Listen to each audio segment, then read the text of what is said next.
ନମସ୍କାର। ଓମ୍ ନମୋ ଭଗବତେ ବାସୁଦେବାୟ। ଆଜିର ଏହି ବିଶେଷ ଆଧ୍ୟାତ୍ମିକ ଆଲୋଚନାକୁ ସମସ୍ତ ଶ୍ରୋତା ବନ୍ଧୁମାନଙ୍କୁ ଆମର ହାର୍ଦ୍ଦିକ ସ୍ୱାଗତ। ନମସ୍କାର। ଆଜି ଆମେ ଆମ ସମସ୍ତଙ୍କ ପାଇଁ ଏକ ଅମୂଲ୍ୟ ଗ୍ରନ୍ଥ ପବିତ୍ର ଶ୍ରୀମଦ୍ ଭଗବଦ୍ ଗୀତା ତାର ଗଭୀର ଜ୍ଞାନ ସାଗରରେ ବୁଡକି ମାରିବା। ହଁ, ଏକ ଅତି ମହତ୍ୱପୂର୍ଣ୍ଣ ପ୍ରୟାସ।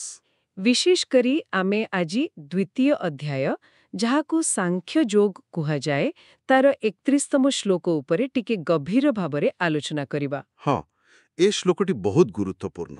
ଏଥିପାଇଁ ଗୁରୁତ୍ୱପୂର୍ଣ୍ଣ କାରଣ ଏଥିରେ ଭଗବାନ ଶ୍ରୀକୃଷ୍ଣ ଯୁଦ୍ଧକ୍ଷେତ୍ରରେ ଅର୍ଜୁନ ଯେତେବେଳେ ମୋହଗ୍ରସ୍ତ ହୋଇ ପଡ଼ିଥିଲେ ଆଉ ନିଜ କର୍ତ୍ତବ୍ୟରୁ ବିମୁଖ ହେବାକୁ ବସିଥିଲେ, ହଁ, ସେତେବେଳେ କୃଷ୍ଣ ତାଙ୍କୁ ସ୍ୱଧର୍ମର ଗୂଢ଼ ରହସ୍ୟ ଆଉ ଜଣେ କ୍ଷତ୍ରିୟର କର୍ତ୍ତବ୍ୟ କ'ଣ ସେ ବିଷୟରେ ବୁଝାଉଛନ୍ତି। ଏକଦମ। ଅର୍ଜୁନଙ୍କ ଦ୍ୱନ୍ଦ୍ୱ ଦୂର କରିବା ପାଇଁ ଏହା ଏକ ପ୍ରମୁଖ ମାର୍ଗଦର୍ଶନ। ଆଜିର ଏ ଯୋଉ ଆଲୋଚନା, ଏହାର ମୂଳ ଉଦ୍ଦେଶ୍ୟ କେବଳ ଶ୍ଲୋକର ଶବ୍ଦ ଅର୍ଥ ଜାଣିବା ନୁହେଁ, ବରଂ ତା ଭିତରେ ଥିବା ଗଭୀର ଦାର୍ଶନିକ ଭାବକୁ ହୃଦୟଙ୍ଗମ କରିବା। ହଁ, ଆଉ ଆମ ନିଜ ଜୀବନରେ ତାକୁ କେମିତି ଲଗେଇ ପାରିବା ସେଟା ବୁଝିବା। ସେଇଟା ହିଁ ମୁଖ୍ୟ। ଗୀତାର ଜ୍ଞାନ ତ ଅସୀମ, ତେଣୁ ପୁରା ଭାବଟାକୁ ବୁଝିବା ପାଇଁ ଆମେ ଅନୁରୋଧ କରୁଛୁ, ଆଲୋଚନାଟିକୁ ଆରମ୍ଭରୁ ଶେଷ ଯାଇ ଧୈର୍ଯ୍ୟ ଧରି ଶୁଣନ୍ତୁ। ନିଶ୍ଚୟ ନିଶ୍ଚୟ। ଆଉ ଗୋଟେ କଥା, ଯଦି ଏମିତି ଗଭୀର ଆଧ୍ୟାତ୍ମିକ ଆଲୋଚନା ଆପଣମାନଙ୍କୁ ଭଲ ଲାଗୁଛି ଆଉ ଆଗକୁ ବି ଶୁଣିବାକୁ ଚାହୁଁଛନ୍ତି, ତେବେ ଆମ ଚ୍ୟାନେଲକୁ ସବସ୍କ୍ରାଇବ୍ କରିବାକୁ ଭୁଲିବେନି। ହଁ, ଏହା ଆମକୁ ବି ବହୁତ ଉତ୍ସାହିତ କରେ। ତେବେ ଆସନ୍ତୁ, ଆଉ ଡେରି ନ କରି ଆଜିର ମୁଖ୍ୟ ଆଲୋଚନା ଆରମ୍ଭ କରିବା। ପ୍ରଥମେ ମୂଳ ସଂସ୍କୃତ ଶ୍ଲୋକଟି, ଯାହା ସ୍ୱୟଂ ଭଗବାନଙ୍କ ମୁଖରୁ ବାହାରିଛି, ତାକୁ ସ୍ପଷ୍ଟ ଭାବରେ ଶୁଣିବା। ହଁ, ସ୍ୱଧର୍ମମପି ଚାବେକ୍ଷ ନ ବିକମ୍ପିତୁମର୍ହସି ଧର୍ମ୍ୟାଦ୍ଧି ଯୁଦ୍ଧାତ୍ ଶ୍ରେୟୋ ଅନ୍ୟତ୍ କ୍ଷତ୍ରିୟସ୍ୟ ନ ବିଦ୍ୟତେ। ଧି 2:31। ବହୁତ ସୁନ୍ଦର। ଏବେ ଆସନ୍ତୁ, ଏ ଶ୍ଲୋକରେ ଥିବା କିଛି ମୁଖ୍ୟ ଶବ୍ଦର ଅର୍ଥ ଆଉ ତାର ସରଳ ଓଡ଼ିଆ ଭାବାର୍ଥକୁ ଟିକେ ବୁଝିବା। ହଁ, ସେଇଟା ଜରୁରୀ। ସ୍ୱଧର୍ମମ୍, ଏହାର ଅର୍ଥ ହେଉଛି ନିଜର ଧର୍ମ, ମାନେ ନିଜ ବର୍ଣ୍ଣ ଆଶ୍ରମ ଅନୁସାରେ ଯାହା କର୍ତ୍ତବ୍ୟ। ଅପି ମାନେ ମଧ୍ୟ, ଚ ମାନେ ଏବଂ। ଆଚ୍ଛା। ଅବେକ୍ଷା, ଏହାର ଅର୍ଥ ଦେଖିକରି, ବିଚାର କରି ବା ଦୃଷ୍ଟିରେ ରଖି। ନ ବିକମ୍ପିତୁମ୍ ଅର୍ହସି, ଏହାର ଅର୍ଥ ହେଲା ତୁମେ ବିଚଳିତ ହେବା ବା ଭୟରେ କମ୍ପିବା ଉଚିତ ନୁହେଁ। ହଁ, ମାନେ ସ୍ଥିର ରହିବା କଥା। ହଁ। ଧର୍ମ୍ୟାତ୍, ଅର୍ଥାତ୍ ଯାହା ଧର୍ମ ଅନୁମୋଦିତ, ନ୍ୟାୟସଙ୍ଗତ। ହି ତ ଗୋଟେ ନିଶ୍ଚୟାର୍ଥକ ଅବ୍ୟୟ। ଯୁଦ୍ଧାତ୍ ମାନେ ଯୁଦ୍ଧ ଠାରୁ। ଶ୍ରେୟଃ ଅର୍ଥାତ୍ ଅଧିକ କଲ୍ୟାଣକାରୀ ବା ଶ୍ରେଷ୍ଠ। ଅନ୍ୟତ୍ ମାନେ ଅନ୍ୟ କିଛି। କ୍ଷତ୍ରିୟସ୍ୟ ଅର୍ଥାତ୍ କ୍ଷତ୍ରିୟ ପାଇଁ। ନ ବିଦ୍ୟତେ ମାନେ ନାହିଁ। ଠିକ୍, ସବୁ ଶବ୍ଦର ଅର୍ଥ ସ୍ପଷ୍ଟ ହେଲା। ତେବେ ଏହାର ସରଳ ଓଡ଼ିଆ ଅନୁବାଦ ହେଉଛି, ହେ ଅର୍ଜୁନ, ନିଜର ସ୍ୱଧର୍ମକୁ ମାନେ କ୍ଷତ୍ରିୟ କର୍ତ୍ତବ୍ୟକୁ ଦୃଷ୍ଟିରେ ରଖି ମଧ୍ୟ ତୁମେ ବିଚଳିତ ହେବା ଉଚିତ ନୁହେଁ। କାରଣ ଜଣେ କ୍ଷତ୍ରିୟ ପାଇଁ ଧର୍ମଯୁକ୍ତ ଯୁଦ୍ଧଠାରୁ ବଳି ଅଧିକ କଲ୍ୟାଣକାରୀ ବା ଶ୍ରେଷ୍ଠ କର୍ତ୍ତବ୍ୟ ଆଉ କିଛି ବି ନାହିଁ। ହଁ, ଏକଦମ ସ୍ପଷ୍ଟ କଥା। ଏଠି ଦେଖନ୍ତୁ, ଆଗା ଶ୍ଲୋକମାନଙ୍କରେ ଭଗବାନ ଆତ୍ମାର ଅମରତ୍ୱ କଥା କହି ଅର୍ଜୁନଙ୍କର ଦୁଃଖ ଦୂର କରିବାକୁ ଚେଷ୍ଟା କରୁଥିଲେ। ହଁ, ସେ ଆତ୍ମଜ୍ଞାନ ଦଉଥିଲେ। କିନ୍ତୁ ଏ ଶ୍ଲୋକରେ ସେ ଟିକେ ଅଲଗା ଦୃଷ୍ଟିକୋଣରୁ, ମାନେ କର୍ତ୍ତବ୍ୟର ଦୃଷ୍ଟିକୋଣରୁ ଅର୍ଜୁନଙ୍କୁ ଯୁଦ୍ଧ ପାଇଁ ପ୍ରସ୍ତୁତ କରାଉଛନ୍ତି। ଏ ସ୍ୱଧର୍ମ ଶବ୍ଦଟା ଏଠି ବହୁତ ମୁଖ୍ୟ ଲାଗୁଛି। ନିଶ୍ଚୟ। କେବଳ ଯୁଦ୍ଧ ନୁହେଁ, ନିଜ ଧର୍ମ ପାଳନ କରିବାକୁ କୁହାଯାଉଛି। ତେବେ ଏହାର ପ୍ରକୃତ ମାନେ କ'ଣ? ଏଇଟା କ'ଣ କେବଳ ଜନ୍ମ ଆଧାରିତ କର୍ତ୍ତବ୍ୟ, ନା ଏହାର ଆହୁରି ଗଭୀର ଅର୍ଥ ଅଛି? ବହୁତ ଭଲ ପ୍ରଶ୍ନଟିଏ ପଚାରିଲେ। ସ୍ୱଧର୍ମ ଗୀତାର ଗୋଟେ ମୂଳ ଧାରଣା। ଆଉ ଏହାର ଅର୍ଥ ବୁଝିଲେ କେବଳ ଜନ୍ମଗତ କର୍ତ୍ତବ୍ୟ ଭିତରେ ସୀମିତ ନୁହେଁ। ଓହୋ। ଯଦିଓ ଏଠି ସେହି ପ୍ରସଙ୍ଗରେ ବ୍ୟବହାର ହୋଇଛି, ବଡ଼ ଅର୍ଥରେ ଦେଖିଲେ ସ୍ୱଧର୍ମ ହେଉଛି ଆମ ନିଜର ପ୍ରକୃତି, ମାନେ ସ୍ୱଭାବ, ଆମର ଗୁଣ, ସତ୍ୱ, ରଜ, ତମ ଗୁଣ, ହଁ, ଆମର ସାମର୍ଥ୍ୟ ଆଉ ସମାଜରେ ଆମର ଯାହା ଭୂମିକା, ସେଇ ଅନୁସାରେ ଆମ ପାଇଁ ଯେଉଁ କର୍ତ୍ତବ୍ୟ ପଥଟା ଠିକ୍, ସେଇଟା ହିଁ ସ୍ୱଧର୍ମ। ଆଚ୍ଛା, ମାନେ ଏହା ବହୁତ ବ୍ୟକ୍ତିଗତ ସ୍ତରର କଥା। ହଁ, ପ୍ରତ୍ୟେକ ଲୋକର ଗୋଟେ ନିଜସ୍ୱ ସ୍ୱଭାବ, ପ୍ରବୃତ୍ତି, ସ୍ଥିତି ଅଛି। ତାକୁ ଚିହ୍ନିକି ସେଇ ଅନୁସାରେ ନିଜ କାମ କରିବା ହେଉଛି ସ୍ୱଧର୍ମ ପାଳନ। ତେବେ ଅର୍ଜୁନଙ୍କ କ୍ଷେତ୍ରରେ? ଅର୍ଜୁନଙ୍କ କ୍ଷେତ୍ରରେ ଦେଖନ୍ତୁ, ସେ କ୍ଷତ୍ରିୟ କୂଳରେ ଜନ୍ମ ହୋଇଥିଲେ। ତାଙ୍କ ସ୍ୱଭାବରେ ଶୌର୍ଯ୍ୟ, ବୀରତ୍ୱ, ନେତୃତ୍ୱ ନେବାର କ୍ଷମତା, ଏସବୁ ପୁରା ଭରି ରହିଥିଲା। ହଁ, ସେ ତ ମହାନ ଯୋଦ୍ଧା ଥିଲେ। ତେଣୁ ସମାଜରେ ଧର୍ମ ରକ୍ଷା କରିବା, ଅନ୍ୟାୟ ଓ ଅଧର୍ମକୁ ବିରୋଧ କରିବା, ଦୁର୍ବଳକୁ ସୁରକ୍ଷା ଦେବା, ଏଇଟା ହିଁ ଥିଲା ତାଙ୍କର ସ୍ୱଧର୍ମ। ବୁଝିଲି। ଆଉ କୁରୁକ୍ଷେତ୍ର ଯୁଦ୍ଧଭୂମିରେ ଯେତେବେଳେ ଅଧର୍ମ ପୁରା ଚରମ ସୀମାରେ ପହଞ୍ଚି ଯାଇଥିଲା, ସେତେବେଳେ ଜଣେ କ୍ଷତ୍ରିୟ ହିସାବରେ ଯୁଦ୍ଧ କରିବା ହିଁ ତାଙ୍କର ପରମ କର୍ତ୍ତବ୍ୟ ଥିଲା। ନିଜ ଲୋକଙ୍କ ପ୍ରତି ମୋହ ପାଇଁ ଏ କର୍ତ୍ତବ୍ୟରୁ ପଳେଇବା କଥା ଭାବିବା, ସେଇଟା ତାଙ୍କ ସ୍ୱଧର୍ମର ପୁରା ଉଲ୍ଟା ଥିଲା। ସେଥିପାଇଁ ତ କୃଷ୍ଣ ତାଙ୍କୁ ସତର୍କ କରିଦେଉଛନ୍ତି। କ'ଣ କହିକି? ଯେ ଯଦି ତୁମେ ଆତ୍ମାର ଅମରତ୍ୱ ଭଳି ବଡ଼ ଦାର୍ଶନିକ କଥାକୁ ଏବେ ବୁଝିପାରୁନ, ତାକୁ ଭୁଲିଯାଉ ପଛେ, କିନ୍ତୁ ନିଜର ନୈତିକ ଓ ସାମାଜିକ କର୍ତ୍ତବ୍ୟ, ତମ କ୍ଷତ୍ରିୟ ଧର୍ମକୁ ତ ଅନ୍ତତଃ ଦେଖ। ବାଃ, ଏହା ଏକ ବହୁତ ଗୁରୁତ୍ୱପୂର୍ଣ୍ଣ ଦୃଷ୍ଟିକୋଣ। କିନ୍ତୁ ଏଠି ମୋ ମନରେ ଆଉ ଗୋଟେ ପ୍ରଶ୍ନ ଆସୁଛି। ହଁ, ପଚାରନ୍ତୁ। ଯଦି ସ୍ୱଧର୍ମ ଆମ ସ୍ୱଭାବ ଆଉ ଗୁଣ ଉପରେ ନିର୍ଭର କରେ, ତେବେ କ'ଣ କେବେ ଏମିତି ହେଇପାରେ ନା ଯେ ଜଣକର ସ୍ୱଭାବ ଆଉ ତାର ଜନ୍ମଗତ ବର୍ଣ୍ଣର କର୍ତ୍ତବ୍ୟ ଭିତରେ ଦ୍ୱନ୍ଦ୍ୱ ଆସିବ? ହଁ, ଏମିତି ଦ୍ୱନ୍ଦ୍ୱ ଆସିପାରେ। ଯେମିତି ଧରନ୍ତୁ, କେହି କ୍ଷତ୍ରିୟ କୂଳରେ ଜନ୍ମ ହେଲା, କିନ୍ତୁ ତାର ସ୍ୱଭାବ ବହୁତ ଶାନ୍ତ, ଅହିଂସକ। ସେ କ୍ଷେତ୍ରରେ ଗୀତା ଏ ବିଷୟରେ କିଛି କହେ କି? ଏଇଟା ଟିକେ ଜଟିଳ ପ୍ରଶ୍ନ। ଆଉ ଗୀତାର ପରବର୍ତ୍ତୀ ଅଧ୍ୟାୟରେ, ବିଶେଷ କରି ଅଷ୍ଟାଦଶ ଅଧ୍ୟାୟରେ ଏହାର ସୂଚନା ମିଳେ। ସେଠି କୁହାଯାଇଛି, କର୍ମ ସବୁ ଗୁଣ ଅନୁସାରେ ବିଭାଜିତ। ସ୍ୱଭାବଜଂ କର୍ମ କଥା ଅଛି। ଓହୋ। ମୂଳ କଥା ହେଲା, ବର୍ଣ୍ଣ ବ୍ୟବସ୍ଥା କେବଳ ଜନ୍ମ ଉପରେ ନୁହେଁ, ଗୁଣ ଆଉ କର୍ମ ଉପରେ ଆଧାରିତ ବୋଲି ଗୀତାରେ 4:13 ସ୍ପଷ୍ଟ ଅଛି। ଚାତୁର୍ବର୍ଣ୍ଣ୍ୟମ୍ ମାୟା ସୃଷ୍ଟମ୍ ଗୁଣକର୍ମ ବିଭାଗ ସହ। ଆଚ୍ଛା, ମାନେ ଗୁଣ ଓ କର୍ମ ହିଁ ମୁଖ୍ୟ? ହଁ, ସ୍ୱଭାବ ହିଁ ମୁଖ୍ୟତଃ ସ୍ୱଧର୍ମକୁ ନିର୍ଦ୍ଧାରଣ କରେ। କିନ୍ତୁ ଅର୍ଜୁନଙ୍କ କ୍ଷେତ୍ରରେ ଏମିତି ଦ୍ୱନ୍ଦ୍ୱ ନଥିଲା।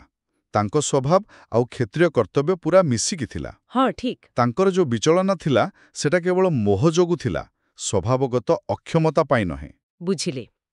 ଆପଣ ସ୍ୱଧର୍ମ କଥା କହିଲେ, ଆଉ ଶ୍ଲୋକରେ ଧର୍ମ୍ୟାତ୍ ୟୁଦ୍ଧାତ୍ ଶବ୍ଦ ଅଛି, ମାନେ ଧର୍ମଯୁକ୍ତ ଯୁଦ୍ଧ। ହଁ। କିନ୍ତୁ ସାଧାରଣତଃ ଯୁଦ୍ଧ ମାନେ ତ ହିଂସା, ରକ୍ତପାତ, ବିନାଶ। ଏମିତି ସ୍ଥିତିରେ କୁରୁକ୍ଷେତ୍ର ଯୁଦ୍ଧକୁ କେମିତି ଧର୍ମଯୁକ୍ତ କୁହାଯିବ? ବିଶେଷ କରି ଯେତେବେଳେ ସେଠି ନିଜ ପିତାମହ, ଗୁରୁ, ଭାଇମାନଙ୍କ ବିରୁଦ୍ଧରେ ଲଢ଼ିବାକୁ ପଡ଼ୁଥିଲା। ଏ କଥାଟା ବହୁତ ଲୋକଙ୍କ ମନରେ ଦ୍ୱନ୍ଦ୍ୱ ଆଣେ। ହଁ, ପ୍ରଶ୍ନଟା ବହୁତ ଯଥାର୍ଥ। ଏହାକୁ ବୁଝିବା ପାଇଁ ଆମକୁ ସେତେବେଳର ପରିସ୍ଥିତିକୁ ଦେଖିବାକୁ ହେବ। ଭଗବାନ ଏଠି ସ୍ପଷ୍ଟ କରୁଛନ୍ତି ଯେ ଏ ଯୁଦ୍ଧଟା କୌଣସି ବ୍ୟକ୍ତିଗତ ଲାଭ ପାଇଁ ନଥିଲା, କି କାହାର ସାମ୍ରାଜ୍ୟ ବଢ଼ାଇବାର ଇଚ୍ଛା କିମ୍ବା ଅହଙ୍କାର ପାଇଁ ବି ନଥିଲା। ଏହା ଥିଲା ଧର୍ମ ଆଉ ଅଧର୍ମ ଭିତରେ ଗୋଟେ ଶେଷ, ଅନିବାର୍ଯ୍ୟ ସଂଘର୍ଷ।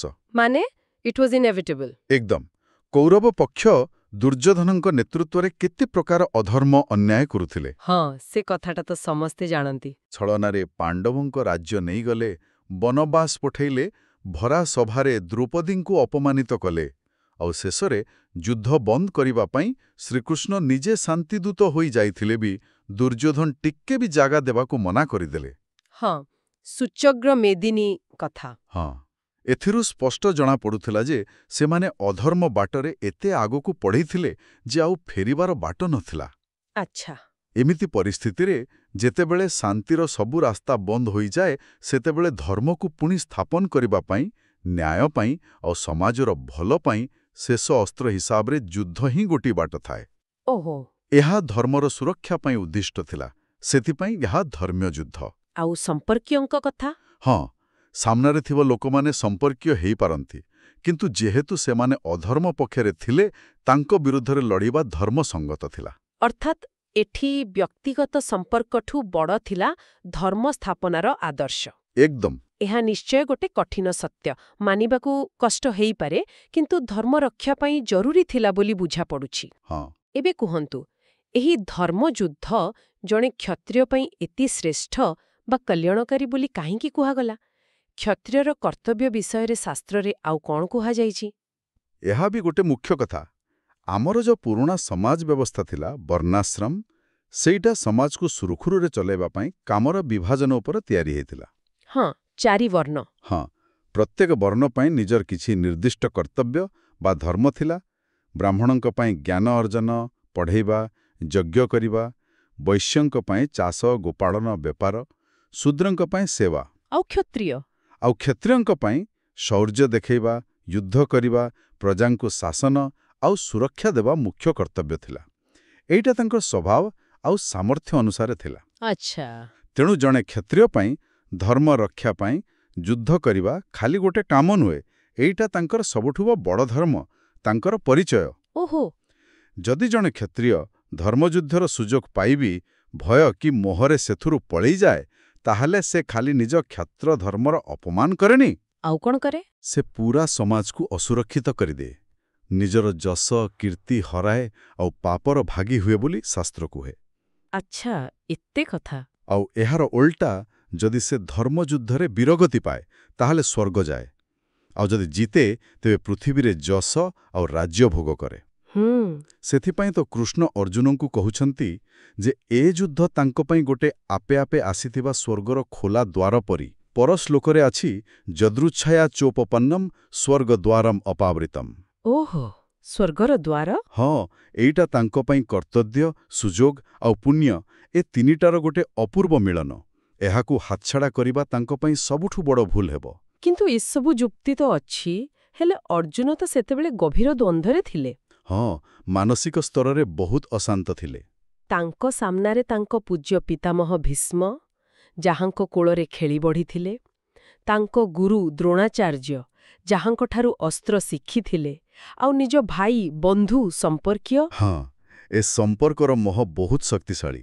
ଏଇ ଟିକେ ରାଜ୍ୟ ସୁଖ ପାଇଁ ସେ ନିଜର ଏତେ ପ୍ରିୟ ଲୋକଙ୍କୁ କେମିତି ମାରିବେ, ଏଇ ଭାବନା ତାଙ୍କୁ ପୁରା ବିଚଳିତ କରିଦେଇଥିଲା, ଯାହାକୁ ଶ୍ଲୋକରେ ବିକମ୍ପିତୁମ୍ କୁହାଯାଇଛି। ଏଇଟା ତ ଗୋଟେ ମଣିଷର ସ୍ୱାଭାବିକ ପ୍ରତିକ୍ରିୟା। ଏକଦମ ସ୍ୱାଭାବିକ। ତେବେ ଭଗବାନ କେଉଁ ମୁଖ୍ୟ ଯୁକ୍ତି ଦେଇ ଅର୍ଜୁନଙ୍କର ଏଇ ଯୋଉ ଭୟଙ୍କର ମାନସିକ ବିଚଳନ, ଏ କମ୍ପନ, ତାକୁ ଦୂର କରିବାକୁ ଚେଷ୍ଟା କଲେ? ଆପଣ ଅର୍ଜୁନଙ୍କ ମନର ଅବସ୍ଥାକୁ ବହୁତ ଠିକ୍ ଭାବେ କହିଲେ। ଏଇଟା ହିଁ ଥିଲା ତାଙ୍କର ମୂଳ ସମସ୍ୟା।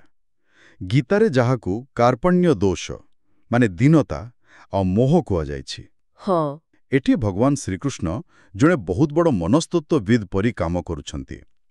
ସେ ଅର୍ଜୁନଙ୍କୁ ପ୍ରଥମେ ବ୍ୟକ୍ତିଗତ ସ୍ତରର ଭାବନା ଆଉ ସମ୍ପର୍କର ଜାଲରୁ ଉପରକୁ ଉଠିବାକୁ କହୁଛନ୍ତି। କେମିତି? ତାଙ୍କୁ ନିଜର ବଡ଼ ନୈତିକ କର୍ତ୍ତବ୍ୟକୁ ଦେଖିବାକୁ କହୁଛନ୍ତି।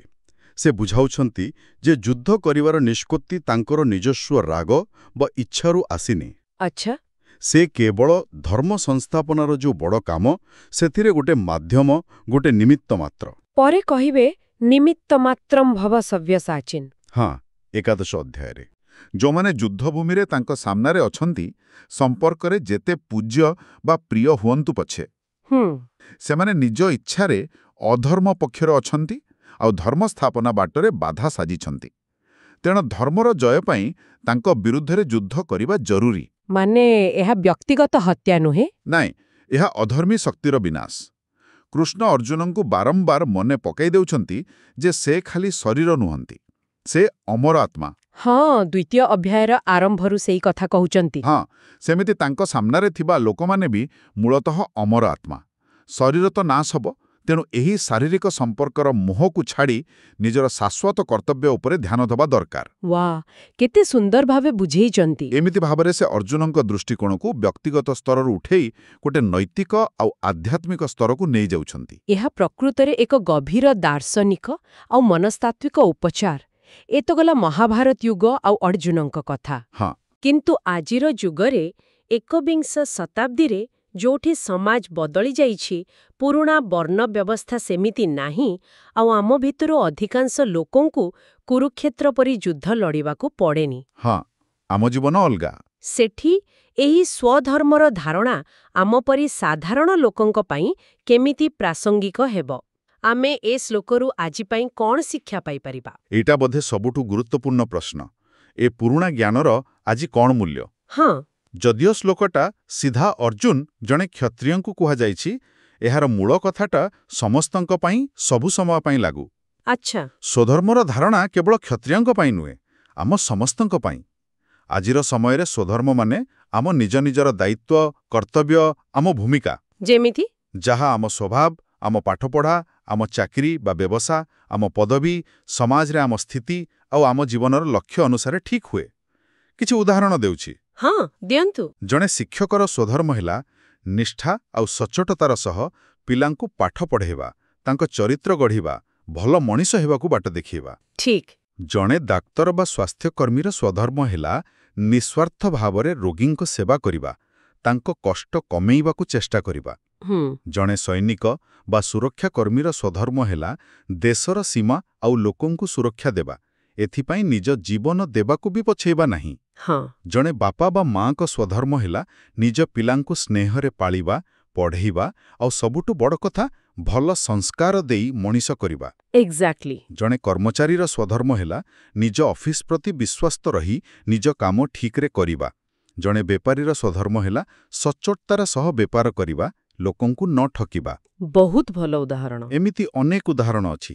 ଯଦି ଆମେ ଆମ ନିଜ ନିଜ ଜାଗାରେ ଆମ ପାଇଁ ଥିବା ଏଇ କର୍ତ୍ତବ୍ୟ ବା ସ୍ୱଧର୍ମକୁ ଚିହ୍ନି ପାରିବା, ଆଉ ସେଥିରୁ ମୁହଁ ନ ଫେରି ଆଳସ୍ୟ, ଭୟ, ଲୋଭ ବା ଆଉ କିଛି କାରଣରୁ ସେଥିରେ ଅବହେଳା ନ କରି ପୁରା ନିଷ୍ଠାର ସହ ତାକୁ ପାଳନ କରିବା, ତେବେ ସେଇଟା ହିଁ ହେବ ଆମ ପାଇଁ ସ୍ୱଧର୍ମ ପାଳନ। ଆଉ ଯଦି ନ କରୁ? ଯଦି ଆମେ ଏଥିରୁ ଓହରି ଯାଉ, ତାହେଲେ ଆମେ ଖାଲି ନିଜ ପ୍ରତି ବା ନିଜ କାମ ପ୍ରତି ଅନ୍ୟାୟ କରୁନୁ, ଆମେ ସମାଜର ବି କ୍ଷତି କରୁଛୁ। ହଁ, ପରୋକ୍ଷ ଭାବରେ।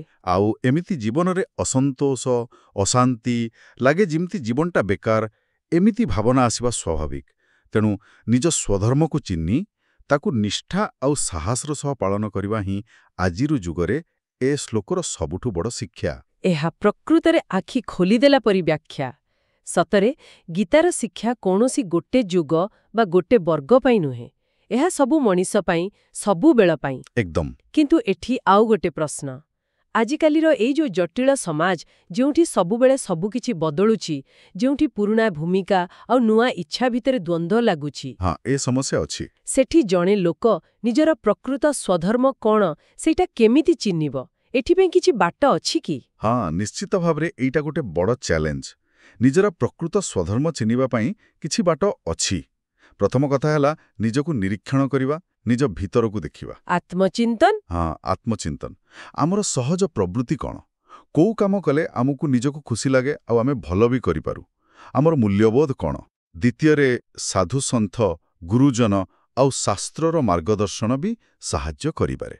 ତୃତୀୟରେ, ଆମେ ଯୋଉ ପରିସ୍ଥିତିରେ ଅଛୁ, ସେ ପରିସ୍ଥିତି ଆମଠୁ କ'ଣ ଆଶା କରୁଛି, କେଉଁ ଦାୟିତ୍ୱ ଦେଉଛି, ତାକୁ ବି ବିଚାର କରିବା ଦରକାର। ଆଉ ଗୋଟେ ମୁଖ୍ୟ ସୂତ୍ର ହେଲା, ଯୋଉ କାମ ସମାଜର ଭଲ ପାଇଁ, ଯାହା ନୈତିକ ଆଉ ଧର୍ମସଙ୍ଗତ, ସେଇଟା ପ୍ରାୟତଃ ଆମ ସ୍ୱଧର୍ମର ଅଂଶ। ଆଚ୍ଛା। ତେବେ ଏଇଟା ଗୋଟେ ଚାଲୁ ରହିବା ପ୍ରକ୍ରିୟା। ବେଳେବେଳେ ସ୍ପଷ୍ଟ ହେବାକୁ ସମୟ ଲାଗିପାରେ, କିନ୍ତୁ ସଚ୍ଚୋଟ ଭାବେ ଚେଷ୍ଟା କଲେ ନିଶ୍ଚୟ ବାଟ ମିଳେ। ଆପଣ ଯେଉଁ ନିଷ୍ଠା ଆଉ ସାହସର ସହ କର୍ତ୍ତବ୍ୟ ପାଳନ କରିବା କଥା କହିଲେ, ଆଉ ଫଳାଫଳର ଚିନ୍ତା ନ କରି ମୋହରୁ ମୁକ୍ତ ରହିବା କଥା କହିଲେ, ହଁ, ଏଇଟା ତ ନିଶ୍ଚିତ ଭାବେ ଗୀତାର ମୂଳ ଶିକ୍ଷା, ମାନେ କର୍ମଯୋଗ ସହିତ ପୁରା ଜଡ଼ିତ। ଏକଦମ। ଏଇ ଶ୍ଲୋକଟି କର୍ମଯୋଗ ଦର୍ଶନର କେଉଁ ବିଶେଷ ଦିଗକୁ ବେଶୀ ଦେଖାଉଛି ବୋଲି ଆପଣ ଭାବୁଛନ୍ତି? ହଁ, ଆପଣ ଠିକ୍ ଧରିଛନ୍ତି। ଏ ଶ୍ଲୋକଟା କର୍ମଯୋଗର ଗୋଟେ ବହୁତ ଗୁରୁତ୍ୱପୂର୍ଣ୍ଣ ସ୍ତମ୍ଭ। ଗୀତାର କର୍ମଯୋଗ ଆମକୁ ଶିଖାଏ ଯେ ଆମେ ଆମ କର୍ତ୍ତବ୍ୟକୁ ଫଳାଫଳର ଆଶା ନ ରଖି, ଆସକ୍ତିରୁ ମୁକ୍ତ ହୋଇ ସମର୍ପଣ ଭାବନାର ସହ କରିବା ଉଚିତ। ହଁ। ଏ ଶ୍ଲୋକ ସେ କର୍ମଯୋଗର ଦୁଇଟା ମୁଖ୍ୟ ଦିଗକୁ ସ୍ପଷ୍ଟ କରୁଛି। ପ୍ରଥମତଃ, କର୍ତ୍ତବ୍ୟ ପାଳନର ଆବଶ୍ୟକତା। କେମିତି? ଏହା ଦେଖାଉଛି ଯେ ନିଜର ନିର୍ଦ୍ଧାରିତ କର୍ତ୍ତବ୍ୟ ବା ସ୍ୱଧର୍ମ ପାଳନ କରିବା ଏକ ନୈତିକ ବାଧ୍ୟବାଧକତା। ଏଥିରୁ ବିମୁଖ ହେବା କୌଣସି ପରିସ୍ଥିତିରେ ବି ଠିକ୍ ନୁହେଁ, ଚାହେ ସେ କାମଟା ଯେତେ କଷ୍ଟ ବା ଅପ୍ରିୟ ଲାଗୁ ପଛେ। ହଁ, କର୍ତ୍ତବ୍ୟ ହିଁ ମୁଖ୍ୟ। ହଁ, କର୍ତ୍ତବ୍ୟ ପାଇଁ ନିଜର ସୁଖ, ଦୁଃଖ, ଲାଭ, କ୍ଷତିର ଭାବନାକୁ ଗୌଣ କରିବା ଦରକାର। ଆଉ ଦ୍ୱିତୀୟତଃ, ଧର୍ମଯୁକ୍ତ କର୍ମର ଶ୍ରେଷ୍ଠତା। ଆଚ୍ଛା। ଏହା କହୁଛି ଯେ ସବୁ କର୍ତ୍ତବ୍ୟ ସମାନ ନୁହେଁ। ଯୋଉ କର୍ତ୍ତବ୍ୟ ଧର୍ମସଙ୍ଗତ, ନ୍ୟାୟପୂର୍ଣ୍ଣ ଆଉ ବଡ଼ ସ୍ତରରେ ସମସ୍ତଙ୍କ ଭଲ ପାଇଁ, ସେଇଟା ସାଧାରଣ କର୍ତ୍ତବ୍ୟଠୁ ଅଧିକ ଶ୍ରେଷ୍ଠ ଆଉ କଲ୍ୟାଣକାରୀ। ଯେମିତି କ୍ଷତ୍ରିୟ ପାଇଁ ଧର୍ମଯୁଦ୍ଧ। ଏକଦମ। এই ଧର୍ମଯୁକ୍ତ କର୍ମକୁ ନିଷ୍ଠାର ସହ କଲେ ସେଥିରେ ଖାଲି ସାମାଜିକ ଦାୟିତ୍ୱ ପୂରଣ ହୁଏନି, ଆଧ୍ୟାତ୍ମିକ ଉନ୍ନତିର ବାଟ ବି ଖୋଲେ। ବାଃ। ଏମିତି ଭାବରେ ଏ ଶ୍ଲୋକ ଆମକୁ ଶିଖାଏ ଯେ ଆମେ ଆମ କାମକୁ ଖାଲି କରିବା କଥା ନୁହେଁ, ବରଂ କାହିଁକି କରୁଛୁ ସ୍ୱଧର୍ମ ପାଳନ ପାଇଁ, ଆଉ କେମିତି କରୁଛୁ ଧର୍ମ ଅନୁସାରେ ନିଷ୍ଠାର ସହ, ସେଟା ବି ଗୁରୁତ୍ୱପୂର୍ଣ୍ଣ। ଏହା ହିଁ କର୍ମଯୋଗର ସାର। ବାଃ, ଅତି ସ୍ପଷ୍ଟ ଆଉ ଗଭୀର ବିଶ୍ଳେଷଣ। ତେବେ ଏ ପୁରା ଆଲୋଚନାରୁ ଗୀତାର 2ୟ ଅଧ୍ୟାୟର ଏଇ 31ତମ ଶ୍ଲୋକର ମୁଖ୍ୟ ସନ୍ଦେଶ ବା ଶିକ୍ଷାକୁ ଯଦି ଆମେ ଗୋଟିଏ 2 ପଦରେ କହିବା, ସେଇଟା କ'ଣ ହବ? ଆପଣ କୁହନ୍ତୁ, ଆପଣଙ୍କୁ କ'ଣ ଲାଗିଲା? ମୋ ବିଚାରରେ ଗୋଟେ ମୁଖ୍ୟ ଶିକ୍ଷା ହେଲା, ଯଦିଓ ଆତ୍ମାର ଅମରତ୍ୱ ପରି ଗଭୀର ଆଧ୍ୟାତ୍ମିକ ସତ୍ୟକୁ ବୁଝିବାରେ ବା ଗ୍ରହଣ କରିବାରେ କାହାର ଦ୍ୱନ୍ଦ୍ୱ ଥାଏ ବି, ତଥାପି ନିଜର ଯେଉଁ ନିର୍ଦ୍ଧାରିତ କର୍ତ୍ତବ୍ୟ, ଯାହାକୁ ସ୍ୱଧର୍ମ କୁହାଯାଉଛି, ତାକୁ ପାଳନ କରିବା ସବୁବେଳେ ପ୍ରାଥମିକତା ହେବା ଦରକାର। ଠିକ୍। ବିଶେଷ କରି ଯେତେବେଳେ ସେ କର୍ତ୍ତବ୍ୟଟା ଧର୍ମ ଆଉ ନ୍ୟାୟ ପକ୍ଷରେ ଥାଏ, ସେତେବେଳେ ସେଥିରୁ ବିଚଳିତ ହେବା କିମ୍ବା ପଳେଇବା ଆଦୌ ଉଚିତ ନୁହେଁ। ଆଉ ଜଣେ କ୍ଷତ୍ରିୟ ପାଇଁ ତ ଧର୍ମଯୁକ୍ତ ଯୁଦ୍ଧଠୁ ବଳି ଶ୍ରେଷ୍ଠ କଲ୍ୟାଣକାରୀ କର୍ତ୍ତବ୍ୟ ଆଉ କିଛି ନାହିଁ। ଆପଣ ଏକଦମ ସଠିକ୍ ସାରାଂଶ ଦେଲେ। ଏହା ହିଁ ଶ୍ଲୋକର ମର୍ମ। ଏହା ସହିତ ମୁଁ ଆଉ ଟିକେ ଯୋଡ଼ିବାକୁ ଚାହିଁବି ନିଶ୍ଚୟ ଯେ ଏହି ଶ୍ଲୋକ ଆମ ସମସ୍ତଙ୍କ ପାଇଁ ଗୋଟେ ବହୁତ ଶକ୍ତିଶାଳୀ ପ୍ରେରଣାର ଉତ୍ସ।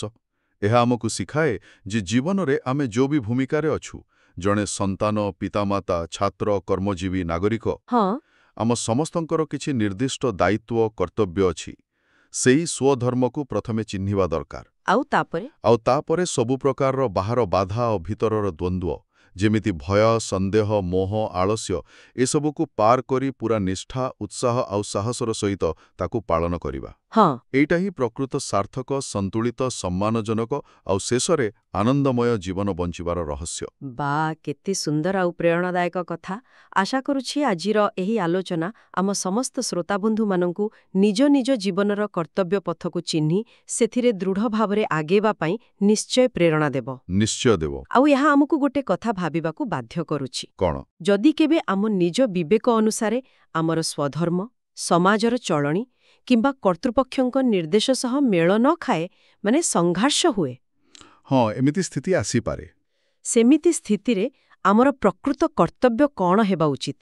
ଏଇଟା ଗୋଟେ ଗଭୀର ପ୍ରଶ୍ନ, ଯାହା ଉପରେ ଆମେ ସମସ୍ତେ ନିଜ ନିଜ ସ୍ତରରେ ଭାବିପାରିବା। ଏହା ଏକ ଚିନ୍ତନୀୟ ବିଷୟ। ଯଦି ଆପଣମାନଙ୍କୁ ଆଜିର ଏହି ଆଧ୍ୟାତ୍ମିକ ଆଲୋଚନା ଭଲ ଲାଗିଲା ଆଉ ଆପଣମାନେ ଏଥିରୁ କିଛି ନୂଆ ଶିଖିବାକୁ ପାଇଲେ, ତେବେ ଅନୁଗ୍ରହ କରି ଏହାକୁ ଲାଇକ୍ କରନ୍ତୁ। ଆଉ ଅନ୍ୟମାନଙ୍କ ସହ ସେୟାର କରନ୍ତୁ। ନିଜ ପ୍ରିୟଜନ, ବନ୍ଧୁବାନ୍ଧବଙ୍କ ସହ ସେୟାର କରନ୍ତୁ। କାରଣ ଜ୍ଞାନ ବାଣ୍ଟିଲେ ବଢ଼େ। ଏକଦମ ଠିକ୍। ଆଉ ଏହି ମହାନ ଜ୍ଞାନ ଯେତେ ଅଧିକ ଲୋକଙ୍କ ପାଖରେ ପହଞ୍ଚିବ, ସମାଜର ସେତେ ଭଲ ହେବ। ଭଗବାନ ଶ୍ରୀକୃଷ୍ଣଙ୍କ କୃପା ସମସ୍ତଙ୍କ ଉପରେ ରହୁ। ଆମେନ୍। ଆପଣଙ୍କର ଏହି ଆଲୋଚନାକୁ ନେଇ କ'ଣ ଅନୁଭୂତି ରହିଲା, ଆପଣଙ୍କ ମନରେ କ'ଣ ଭାବନା ଆସିଲା, ସେ କଥା ଆମକୁ କମେଣ୍ଟ ବକ୍ସରେ ନିଶ୍ଚୟ ଲେଖି ଜଣାନ୍ତୁ। ଆମେ ଜାଣିବାକୁ ଚାହିଁବୁ। ଆପଣ ଚାହିଁଲେ ଓମ୍ ନମୋ ଭଗବତେ ବାସୁଦେବାୟ କିମ୍ବା ଆମ ପ୍ରଭୁ ଜୟ ଜଗନ୍ନାଥ ଲେଖି ମଧ୍ୟ ନିଜର ଶ୍ରଦ୍ଧା ଜଣାଇ ପାରିବେ। ଆପଣଙ୍କ ମତାମତ ଆମ ପାଇଁ ବହୁତ ମୂଲ୍ୟବାନ। ନିଶ୍ଚୟ। ଆଗାମୀ ଆଲୋଚନାରେ ଆମେ ଶ୍ରୀମଦ୍ ଭଗବଦ୍ ଗୀତାର ପରବର୍ତ୍ତୀ ଶ୍ଲୋକ କିମ୍ବା ଆଉ କୌଣସି ଗୁରୁତ୍ୱପୂର୍ଣ୍ଣ ଆଧ୍ୟାତ୍ମିକ ବିଷୟ ଉପରେ ପୁଣି ଏକ ଗଭୀର ଆଲୋଚନା ନେଇ ଆସିବୁ। ଆମେ ଚେଷ୍ଟା କରୁ। ତାକୁ ମଧ୍ୟ ନିଶ୍ଚୟ ଶୁଣିବେ ବୋଲି ଆମେ ଆଶା କରୁଛୁ। ଆଜି ପାଇଁ ତେବେ ଏତିକି। ପୁଣି ଦେଖା ହେବ ଆଉ ଏକ ଜ୍ଞାନପୂର୍ଣ୍ଣ ଆଲୋଚନା ସହିତ। ନିଶ୍ଚୟ। ସେ ପର୍ଯ୍ୟନ୍ତ ଆପଣ ସମସ୍ତେ ସୁସ୍ଥ ରୁହନ୍ତୁ, ଆନନ୍ଦରେ ରୁହନ୍ତୁ ଆଉ ନିଜ ନିଜ ସ୍ୱଧର୍ମ ପାଳନରେ ଲାଗି ରୁହନ୍ତୁ। ବିଦାୟ ନେଉଛୁ। ଓମ୍ ଶାନ୍ତି। ଓମ୍ ଶାନ୍ତି। ଆପଣ ଶୁଣୁଛନ୍ତି ରେଡିଓ ତୋଷାଳୀ, ଆମ ମାଟିର ସ୍ୱର।